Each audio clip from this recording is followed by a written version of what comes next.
Assalamualaikum warahmatullahi wabarakatuh.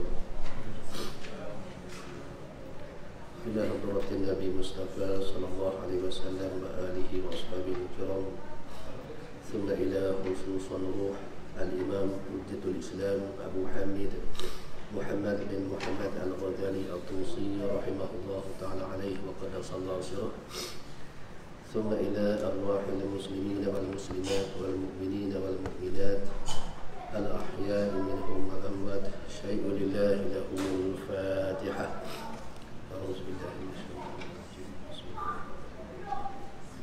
الحمد لله إياك نعبد وإياك نستعين اهدنا الصراط الذين أنعمت عليهم أعوذ بالله من الشيطان الرجيم. بسم الله الرحمن الرحيم. الحمد لله رب العالمين، والصلاة والسلام على أشرف الأنبياء والمرسلين سيدنا ومولانا محمد وعلى آله وصحبه أجمعين. رب اشرح لي صدري ويسر لي أمري واحلل عقدة من لساني يفقهوا قولي. اللهم صل وسلم وبارك على سيدنا محمد الفاتح لما أغلق والخاتم لما سبق ناصر الحق بالحق والهادي إلى صراطك المستقيم وعلى آله وصحبه حق قدره ومقدار العظيم. سبحانك لا علم لنا إلا ما علمتنا إنك أنت العليم الحكيم. اللهم علمنا ما جهلنا وانفعنا بما علمتنا واجعلنا من المخلصين. اللهم ارزقنا فهم النبيين وحفظ المرسلين وإلهام الملائكة المقربين برحمتك يا أرحم الراحمين. اللهم اجعل ظاهرنا مزينا بالشريعة وباطننا محلى بطريقة كي تشرك علينا أنوار الحقيقة، واجعل معاني شجرة لا إله إلا الله محمد رسول الله ثابتة راسخة في قلوبنا وأسرارنا برحمتك يا أرحم الراحمين.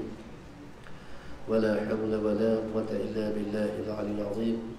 وصلى الله على سيدنا محمد وعلى آله وصحبه أجمعين والحمد لله رب العالمين. أما بعد. السلام عليكم. الحمد لله.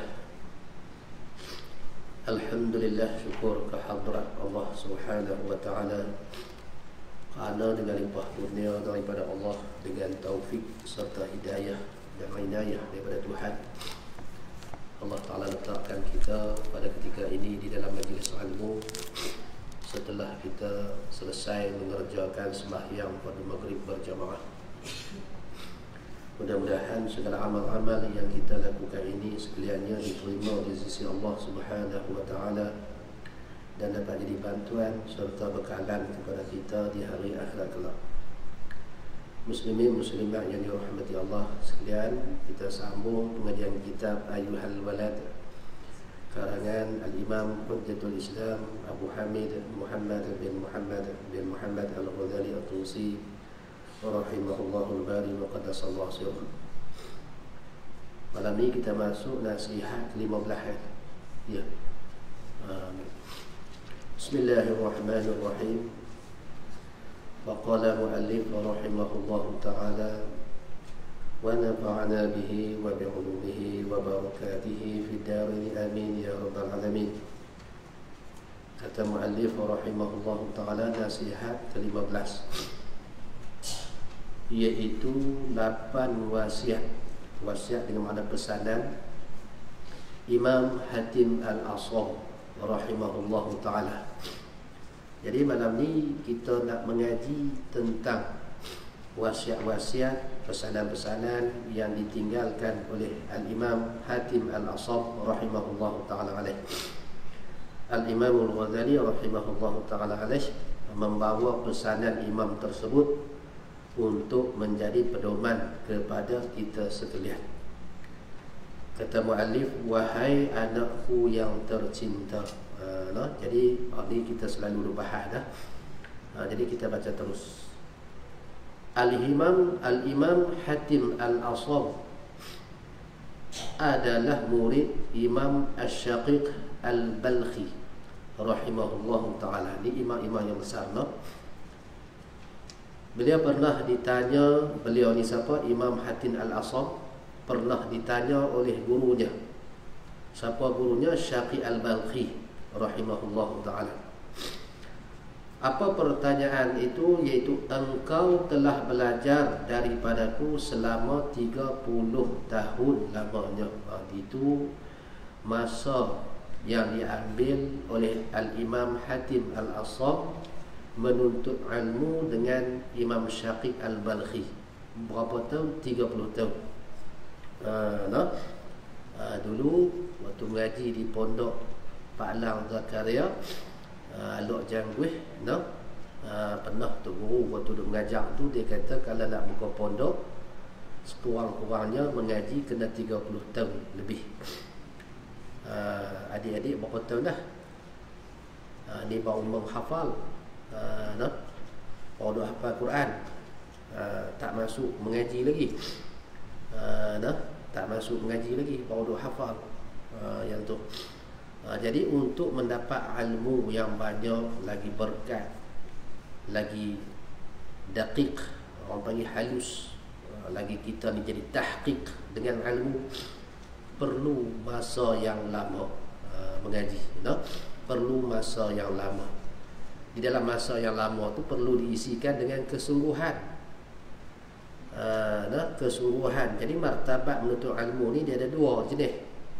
Yang pertama, kita mengaji nak beramal. Yang ni macam ayah-ayah kita, tuan-tuan kita lah, di pemain surau, main masjid, nak mengaji, nak ambil yang mana yang boleh pegang, kemudian beramal. Untuk menyebarkan ilmu tu tak ada di dalam hati sama sekali. Style mengaji pun cara nak beramal lah. Mengaji melekat di dinding masjid, kan? Duduk jauh dengan tu guru, nampak sayuk jauh tu, kan?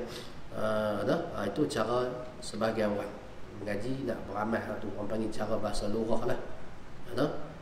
Kita ni yang muda-muda ni bukan sekadar tu, kita nak lebih lagi.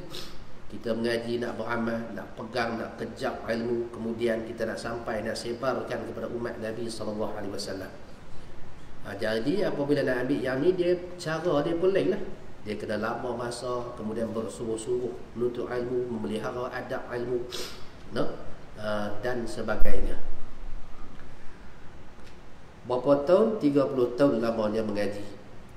Maka apakah ilmu yang telah engkau dapat daripadaku? Yakni selama 30 tahun tu dapat apa? Dapat apa? Baik. Hatim Al-Asam menjawab, aku telah dapat menghasilkan 8 faedah, 8 manfaat, 8 kelebihan daripada segala yang aku pelajari, yang dipelajari daripada Imam Syaqiq Al-Balkhi selama 30 tahun.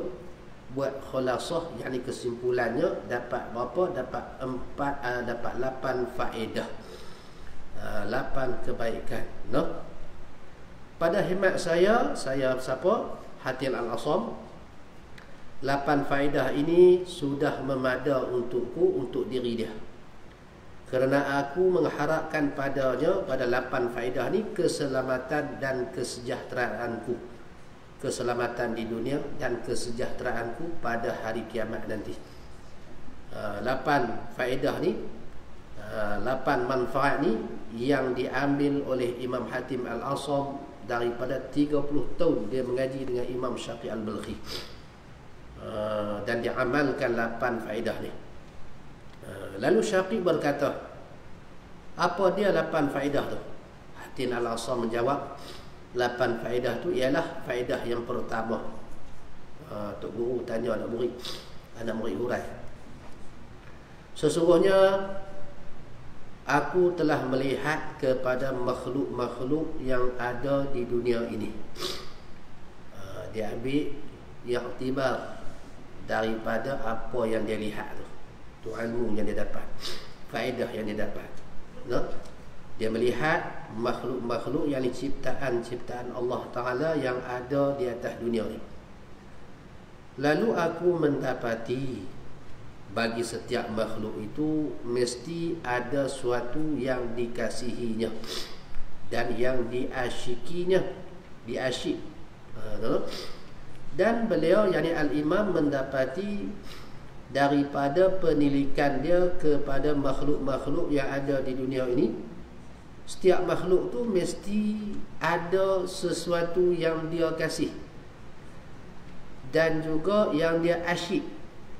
Kasih ni cinta, asyik ni sampai ke tahap mabuk lah. Asyik dengan seorang perempuan, contohnya mandi teringat kat perempuan tu, no? Nak tidur teringat kat perempuan, tidur mimpi dengan perempuan tu, no? Tengok dinding rumah orang perempuan tu pun nampak orang yang di dalam tu, dah asyik mabuk, no? Tak boleh nak duduk lah.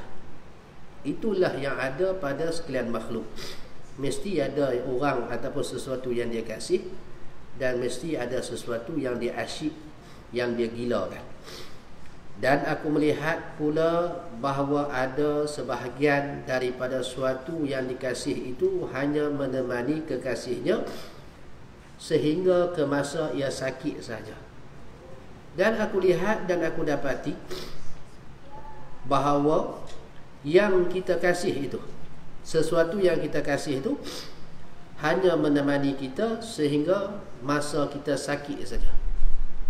Yang tu, dia menghampiri kita, dia duduk dengan kita, dia berkhidmat pada kita sampai takat mana? Sampai takat kita sakit saja. Dan ada pula kekasih itu yang sentiasa menemaninya sehingga ke dalam kubur.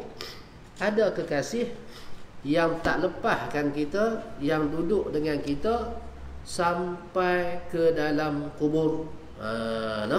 Yang tu. Jadi antara dua ni yang mana baik? Yang mana baik? Yang teman kita sampai dalam kubur lah. Tu. Manakala yang lainnya, kekasih yang lain tu akan terus balik dan tidak mahu untuk bersama-sama dengan kekasihnya di dalam kubur. Siapa yang balik? Mak kita, ayah kita kalau kita mati muda. Kalau kita mati tua, 76, 77, bini kita ataupun suami kita, anak-anak kita semua balik rumah. Sayang atau mana pun, menangis atau mana pun, kita meninggal tu dia paling kuat teriak orang panggil. Sebut sikit nama ayah dia menangis, sebut sikit nama ayah dia menangis. Sampai tu imam naik senak perut, tengok menangis tu. Apabila si ayah tu ataupun kita dimasukkan ke dalam kubur nak dikambing, kita suruh yang kuat menangis tu, hang terjun lah sekali. Duk dengan abang hang ataupun duk dengan pak hang, mak hang sekali dalam kubur, dia mau tak? Tak mau, dia balik. Takat berapa hari dia menangis? 3 hari, 4 hari. Waktu nak faraid harta, dia paling kuat tepuk meja. Yang tu yang berlaku. Mudah-mudahan kita semua dapat ambil iktibar. Ia akan membiarkan kekasihnya tinggal seorang diri di dalam kubur. Ini hakikat dia. Lalu aku terus berfikir. Lalu Imam Hatim Al-Asam berfikir. Dan akhirnya aku membuat kesimpulan, khulasah kesimpulan, bahawa sebaik-baik kekasih itu ialah kekasih yang sentiasa mengiringi kekasihnya ke dalam kubur dan menjadi penghibur dan teman setia di dalam kubur. Ini kekasih yang paling baik. Kena cari hak macam ni, kekasih ni banyak-banyak.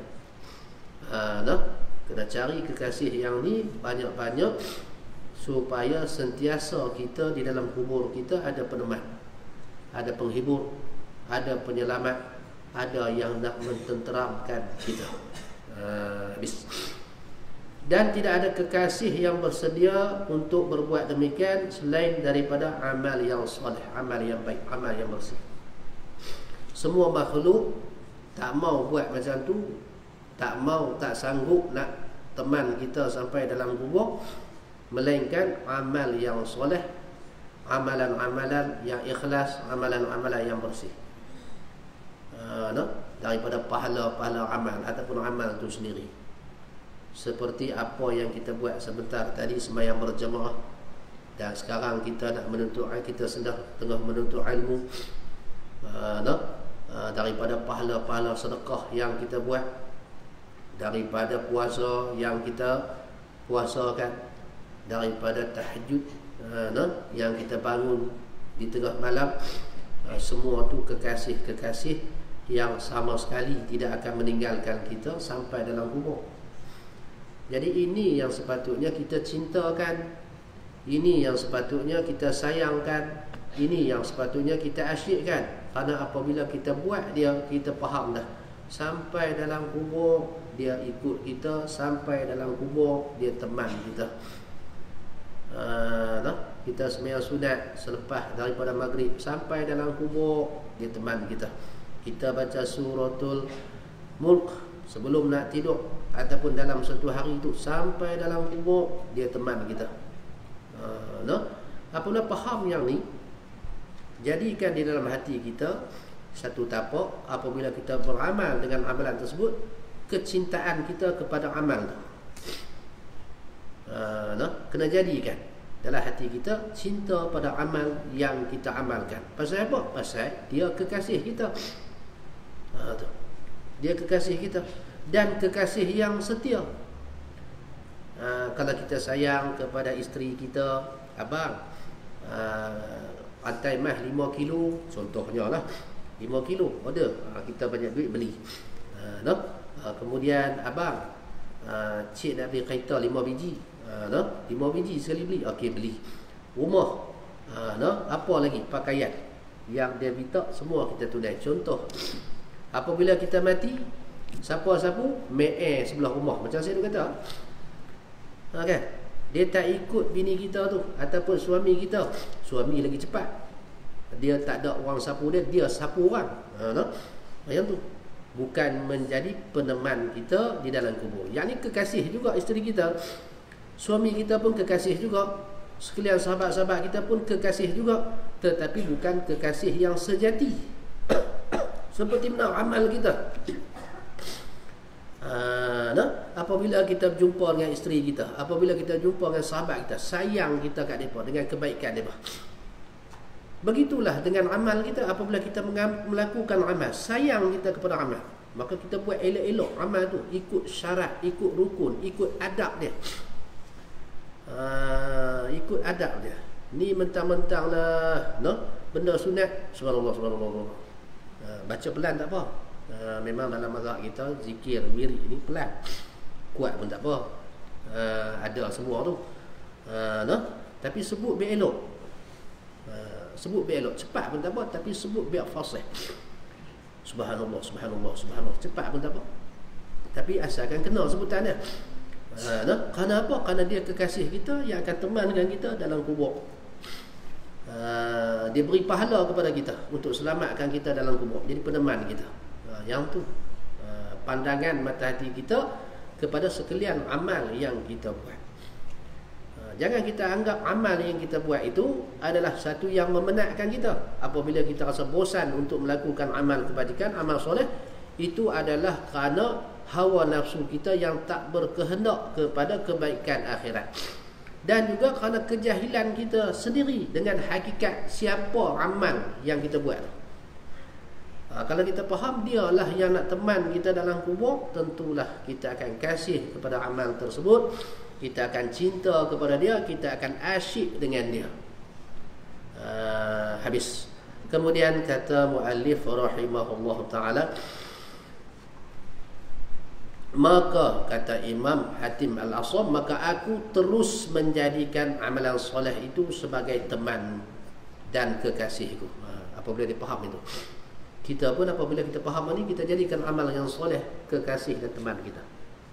Sembahyang ada yang bertemankan dengan kita, Quran ada berteman dengan kita, salawat kepada Nabi SAW sentiasa menjadi teman kita.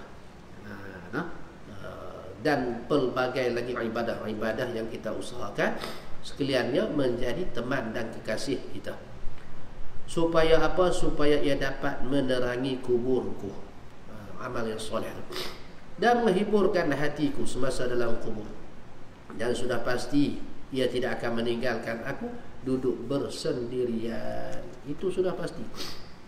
Amal kita sama sekali tidak akan meninggalkan kita duduk bersendirian dalam kubur, duduk susah seorang-seorang. Cuba tengok keadaan kita, umur dah meningkat. Apa yang anak kita sibukkan? Adakah anak kita sibuk mendoakan kebaikan, ketakwaan kita, mak dia, ayah dia? Sibuk dah tu. Tu nampak dah alamat-alamat. Bukan mereka curang, tapi makhluk ni jenis tu. Menjadi kebijaksanaan kita lah memilih kekasih yang sejati tu. Dan menjadi kesalahan kita apabila kita tertipu dengan memilih kekasih yang tidak sejati. Salah kita. Kerana apa? Kerana adat makhluk memang macam tu. Suka layan hawa nafsu, suka mengikut kehendak dunia dan sebagainya. Jadi kita kena tahu siapa yang nak tolong kita, siapa yang nak duduk dengan kita dalam kubur. Maka kita buat sungguh-sungguh berkasih dengan amal, berteman dengan amal, supaya dia dapat tolong kita di alam barzakh nanti. Kemudian kata muallif rahimahullah ta'ala, faedah kedua, manfaat yang kedua. Sesungguhnya aku melihat sekalian makhluk itu sentiasa mengikuti kehendak nafsu mereka itu, dan bersegera menunaikan apa jua kehendaknya, kehendak nafsu. Nafsu suka kepada makan banyak, ikut. Nafsu suka kepada perempuan cantik, tak cukup seorang, macam-macam ikut. Nafsu suka kepada perhiasan dunia, ikut. Ikut tu bukan ikut menangguh-nangguh, ikut segera. Segera kita ikut nafsu kita. Contohnya cara seseorang berpakaian. Orang Islam ni dia ada cara-cara pakaian dia. Pakaian kita orang lelaki di antara pusat dan lutut, tu yang wajib kita tutup. Kemudian adalah aurat-aurat yang bahagian kita nak dedahkan malu. Contohnya badan kita. Jadi apabila kita keluar, kita tutup aurat. Perempuan ni aurat dia dua tapak tangan ataupun dua tangan dan sekalian muka.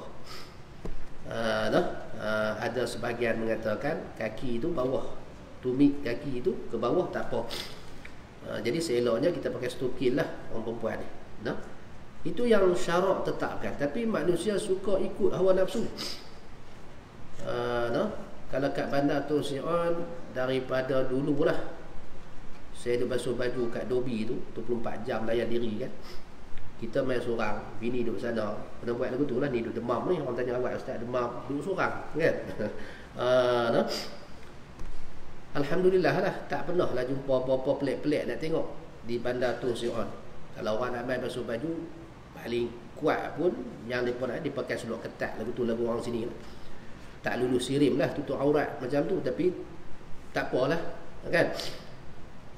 Main sikit belah ni, belah Keramat, baru 4 kali main basuh baju. Nak serta basuh baju, dia punya seksi tu terlajak sampai langit nak runtuh, tuan-tuan. Kita dia nak basuh baju kan, dia sendiri nak masuk dalam mesin Dobi tu dengan pakai skirt, tak pakai hot dalam. Jadi 4 lebay macam kami jadi masalah lah. Terpaksa buh-buh baju lari keluar. Biasa kan. Tu orang panggil apa? Ikut hawa nafsu. Tapi teruklah tu, peringkat teruk. Jadi kita jaga diri kita dan jaga keluarga kita.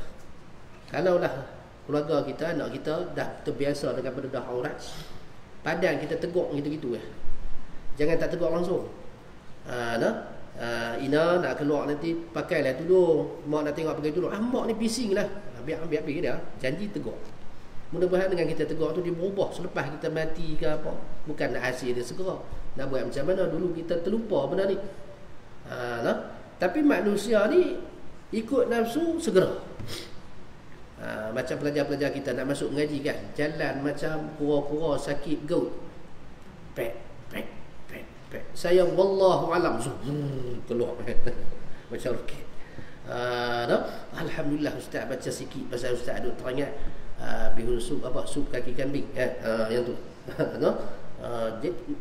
nafsu semua tu, no? Jadi kita tengok apa Imam Hatib Al-Asam kata, aku melihat makhluk sekalian ini sentiasa mengikut kehendak nafsu mereka dan bersegera menunai apa jua kehendaknya, kehendak nafsu. Lalu aku memikirkan firman Allah Subhanahu wa taala yang berbunyi, wa amma man khafa maqama rabbih wa nahan nafsa 'anil hawa fa innal jannata hiyal ma'wa. Yang bermaksud, dan adapun orang yang takut akan berdiri di hadapan Tuhannya di hari akhirat nanti. Kita semua akan berdiri di hadapan Allah Subhanahu wa taala. Bukanlah Allah Taala tu duduk di depan kita, kerana Tuhan ni dia mukhalafah, dia tak bertempat. Tapi gambarannya seolah-olah gitu. Allah Taala dia tak bertempat. Yakni semua akan berhadap dengan Tuhan dan akan disoal amal kita. Apa yang kita buat? Sekarang kita mengaji, selepas ni apa-apa akan ditayang, akan dicerita, akan ditanya. Keaiban-keaiban, maksiat-maksiat yang kita lakukan secara tersembunyi juga akan terdedah di khalayak makhluk, di hadrat Allah Subhanahu wa taala. Ini semua orang akan kena. Yang mengajar ni kena, yang mengaji pun kena. Tiap-tiap orang noh. Yang tu. Dia nak cerita apa dalam ayat ni? Allah Taala nak cerita orang yang takut berdiri di hadrat Allah Subhanahu wa taala dalam keadaan dia bersalah. Dia bersalah. Salah dengan sebab dosa di dunia. Ini juga boleh kita alami, boleh kita hayati apabila kita ni dimalukan di khalayak ramai ataupun melakukan kesalahan, orang tengok ramai-ramai, no?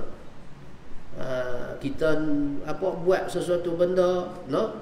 Menyebabkan perhatian orang ramai, contohnya benda yang pelik-pelik, semua tu akan terhasil, akan menyebabkan kita jadi malu, no? Malu, duduk berdiri di dalam kandang mahkamah contohnya, dihadapkan pertuduhan kerana apa? Rasuah. Lepas tu salah pula tu, no? Kameraman nak tangkap, semua tutup muka. Apa yang ada dia tutup, pasal apa? Pasal tak mau bagi muka tu masuk TV, orang kenal malu. Adapun di hari akhirat, yang itulah yang akan berlaku kepada sekalian kita, no? Kemudian orang yang takut berdiri di hadapan Allah Ta'ala dalam keadaan ataupun dalam bahagian ataupun kedudukan orang yang bersalah ni, dia buat apa? Dan menahan nafsu. Dia tahan hawa nafsu daripada kehendak-kehendaknya, kehendak maksiat dan kehendak-kehendak yang menjauhkan diri dia daripada Allah. Dia tahan. Makan pun tak banyak, pasal apa? Pasal nak lemahkan nafsu dia supaya dia boleh menang apabila dia berlawan hawa nafsu. No? Mata dia dipelihara, dia tak tengok perkara-perkara yang haram dan perkara-perkara yang subhah umpamanya. Dia tahan nafsu mata, dia tahan nafsu telinga, tak mau dengar mengumpat. Lidah dia ditahan, tak mau bercakap perkara-perkara maksiat dan sebagainya. Faraj dia ditahan, tak mau berzina, liwat dan sebagainya. Dia tahan nafsu dia. Pasal apa? Pasal takut nanti berdiri di hadrat Allah Subhanahu wa taala ni dalam kedudukan orang yang salah. Kena azab, malu habis di halayak makhluk daripada Nabi Adam sampai kepada umat akhir zaman. Ni kerja hang di atas dunia dulu, contohnya, no? Orang tahu kita kesalahan kita, maka orang itu akan dijadikan baginya surga. Tuhan akan buat surga sebagai tempat tinggalnya. Allah Ta'ala akan masukkan dia ke dalam surga, no? Al-ma'wah, tempat tinggal dia, tempat dia duduk. Maksud tempat dia duduk dia apa? Dia akan duduk di situ selama-lamanya, tidak akan keluar-keluar lagi. Dalam keenakan, dalam keasyikan, dalam kerahmatan, dalam keselesaan, apa saja benda baik semua dia dapat. Dan apa saja benda buruk dia tak akan dapat, tak akan hinggap pada diri dia selama-lamanya. Itu habuan, hadiah yang Allah Ta'ala berikan kepada siapa? Orang yang takut. Ada sifat khauf. Takut tu berlaku di mana? Di dunia ni.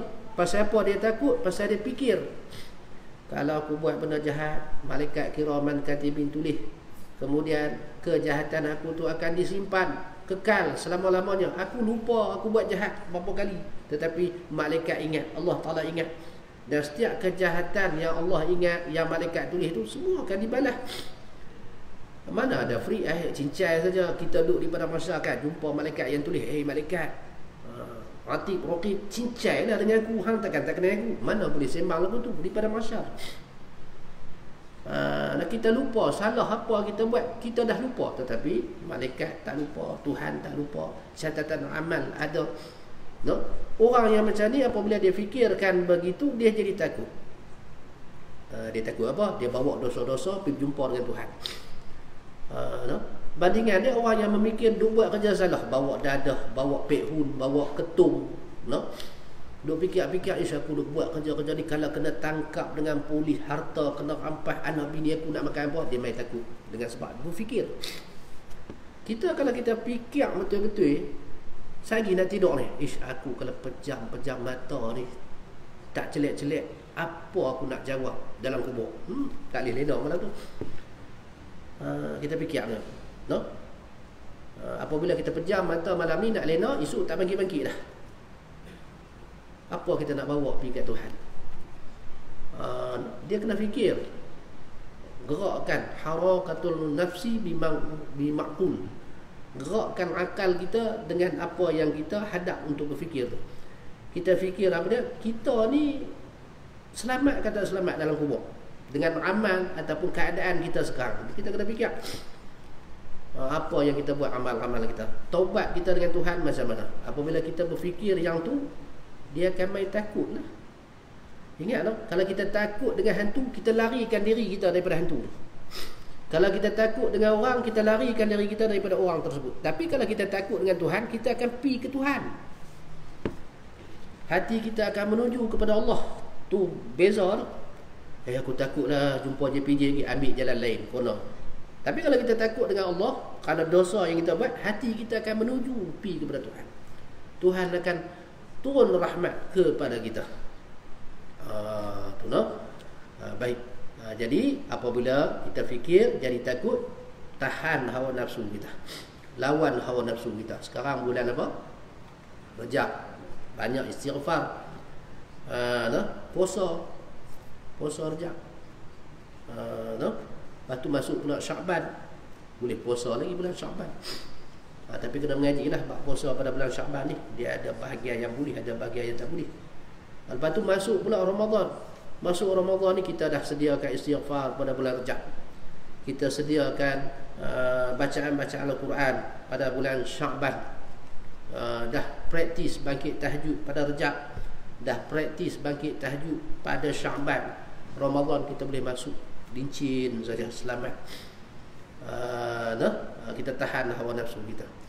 Kemudian kata muallif, jam tak ada tuan-tuan, sehari sampai esok pagi saya mengajar. Tolong pesan apa tu? Demam teruk ni. Baik. Daripada pemikiranku, tengok ulama-ulama ni dia fikir. Adik-adik yang mengaji kena banyak mikir. Fikir banyak tentang akhirat, fikir banyak tentang ilmu, baru kita nak bergerak ke arah tu. Daripada pandangan pemikiranku terhadap ayat ini, ayat yang tadi wa amma man khafa maqatu, maka timbul satu keyakinan di dalam hatiku. Dengan memikir tu timbul satu keyakinan, keimanan yang kuat dalam hatiku bahawa Al-Quran itu adalah benar. Apa yang Allah Taala firman dalam Quran, hak tu paling betul. Kita dah baca Quran tu, semua betul hak dalam tu. Tak ada yang kecoh, tak ada yang janji saja, tak ada. Semua betul. Akan berlaku semua apa yang disebutkan oleh Allah Subhanahu Wa Taala dalam ayat tadi. Bertambah keyakinan kepada al-iman, keyakinan Al-Quran itu benar. Dan nafsu itu mesti dimusuhi. Nafsu ni musuh kita. An-nafsu majlubatun bisu'il adab wal 'abdu ma'murun bimulazamatil adab. Kata Syekh Ibn Athaillah As-Sakandari. Nafsu tu Allah Ta'ala tabiatkan dia jenis jahat adab. Tuhan buat dia memang jahat, Tuhan letak dalam kita. Sedangkan kita ni, hamba ni, Allah Ta'ala perintahkan supaya baik adab. Kita ni Allah Ta'ala perintah untuk melakukan adab-adab yang baik. Nafsu yang di dalam tubuh badan kita ni, yang Tuhan letak, perangai jahat. Asal semua jadi dia jahat. Tu noh. Kemudian nafsu tu bermula, nafsu tu dia bersifat seperti mana yang Allah Ta'ala sifatkan dia. Nafsu dia buat kerja dia akan jahat. Ajak kita buat jahat. Pasal tu kerja dia. Apabila benda tu berlaku, Syekh Ibn Athaillah Sakandari kata, wal abdu, dan hamba ini dan kita ini diperintahkan supaya melawan hawa nafsu. Nafsu Tuhan buat jadi jahat, kita Tuhan suruh buat baik. Nafsu dia buat kerja dia, iaitu menjadikan kita jahat, tetapi kita Allah Ta'ala perintah supaya lawan hawa nafsu, supaya kita jadi baik. Tak ada pun disuruh kita turut hawa nafsu, tak ada. Kih nafsu ni kita kalah dengan iblis dalam api neraka, wal'iyazubillah. Apabila kita nak salahkan iblis, laknatullah, hang punya pasal lah aku masuk neraka pasal ikut hang. Iblis kata, tak, aku ajak saja, yang teringin tu hang, teringin tu nafsu kita. Aku kan minum arak pun, aku suruh hang saja. Aku bukan mengumpat pun, aku suruh hang yang mengumpat. Yang kita teringin mengumpat tu, kita dengar bisikan syaitan, kemudian nafsu kita teringin. Yang teringin tu nafsu jahat, kita lah yang mengumpat. Jadi apabila Allah Ta'ala kata, Allah Ta'ala firman, nafsu tu jahat, mesti kita musuhi. Kita kena pegang nafsu ni jahat. Kalau orang-orang jahat yang di luar sana, kita tak ingin mereka hampir pada kita. Kita tak ingin mereka hampir ke rumah kita. Kita tak ingin mereka berkawan dengan anak-anak kita. Ni benda jahat di dalam diri kita. Pasal apa kita duk turut, pasal apa kita tak lawan dengan dia. Baik. Lalu aku pun menjadikannya sebagai musuh. Nafsu tu musuh, memang musuh sungguh. Memang musuh sungguh. Orang-orang yang direjam dalam api neraka tu pasal apa? Pasal dia yang pertamanya dia ikut kehendak dunia. Yang keduanya dia ikut kehendak syaitan. Yang ketiga dia ikut kehendak manusia yang jahat. Yang keempat dia ikut kehendak nafsu. Dia ikut kehendak nafsu. Itulah orang-orang yang akan direndam dalam api neraka. Sebab tu kita perlu memusuhi nafsu, kerana dia membawa kita masuk ke dalam neraka seperti mana syaitan dan dunia dan lainnya. Lalu aku pun menjadikannya sebagai musuh dan berjuang untuk menentangnya, menentang nafsu. Macam mana nak berjuang menentang nafsu? Dia ada jihad dia. Jihad hawa nafsu. Jihad hawa nafsu ni dia ada, jihad ni dia ada beberapa perkara. Yang pertama, jihad badan. Yang kedua, jihad syaitan. Yang ketiga, jihad hawa nafsu. Yang keempat, jihad khalayak ramai, orang panggil. Dia ada 4 jihad, jenis jihad ni. Kalau kita nak terang satu-satu, dia panjang lah. Termasuk dalam jihad juga, iaitu jihad hawa nafsu. Tiap-tiap kali hawa nafsu kita mengajak melakukan sesuatu yang mungkar, ataupun mengajak kepada kita dengan sesuatu yang menjauhkan kita dengan Allah Subhanahu Wa Taala, daripada rahmat Allah, jangan kita turut. Jangan kita turut. Contohnya malam ni, aku nak mai sini pun hayang tak apa-apa nak ada. Nak ambil air semayang susah, nak masuk toilet susah. Tak payah main mengaji lah. Siapa yang suruh buat tak payah main mengaji tu? Tu nafsu. Okey, dah tak mengaji, duduk rumah buat apa? Baca Quran tak? Nak baca Quran pula, tak payahlah baca Quran. Isu ada lagi, Quran ni bukan nak terbakar. Mula dia baca Astro Awani. Esok pun macam tu, lusa pun macam tu, sampailah nyawa tinggal gharah, tertipu dengan hawa nafsu. Banyak manusia tertipu dengan hawa nafsu apabila ketika dia muda dia turut hawa nafsu. Ikut sedap dia nak berkawan dengan siapa, halal haram dia tak kira. Akhirnya dia yang rosak. Laki tu rosak, perempuan tu rosak. Banyak yang main, ustaz saya menyesal lah. Kami dulu berkawan sampai 9 tahun. Kahwin 2 bulan dah berkelahi dah. Sepatutnya kawan 9 tahun, 20 tahun baru boleh berkelahi. Itulah. Sungguh kalau pesan ke anak-anak, kalau hang nak menikah, abang jangan duk berkawan dengan perempuan. Akad nikah baru hang berkawan dengan dia. Saya macam tu lah. Anak 4 duk cinta lagi lah ni. Duk kasih sayang lagi. Padahal kita kenal isteri kita lepas daripada menikah tu, baru kenal. Tu baru syok, Hindustan syok, salin gunung, salin macam ni, melompat gunung menari, melompat gunung menari sampai ketua, no? Ni kawan 9 tahun, kahwin 2 bulan berkelahi. Agak panjang sikit 3 bulan. Lepas tu setahun kira nak bercerai. Dapat anak seorang tak jadi cerai, no? Elok anak tu besar lagi berkelahi pula. Tak tenang hidup. Yang susah perut geng-geng ustaz lah. Pukul 4 pagi, ustaz tolong saya. Allah, kita nak leda. Tolonglah juga. Jangan ikut hawa nafsu. Tu semua ikut hawa nafsu. Orang yang ikut hawa nafsu memang tak selamat. Orang yang dibeban dengan hutang, orang yang dibeban dengan masalah ni, kita nampak muka dia berserabai. Tu orang yang ikut hawa nafsu. Kalau dia ikut Tuhan, dia ikut Nabi, dia ikut agama, dia lawan hawa nafsu, tak jadi macam tu. Ada tuan-tuan nampak alim ulama duduk tepi jalan, duduk belengung, duduk gila betina. Mana ada? Hutang, beban tu mana ada? Tak ada. Kalau tu betul-betul ulama akhirat, dia tak ada, dia tak jadi lagu tu. Duduk berjalan gila betina ni, mana ada? Nampak bersabar, duk fikir masalah dunia, ulama-ulama ada tak? Mana ada? Pasal apa? Pasal dia pun tak ikut hawa nafsu.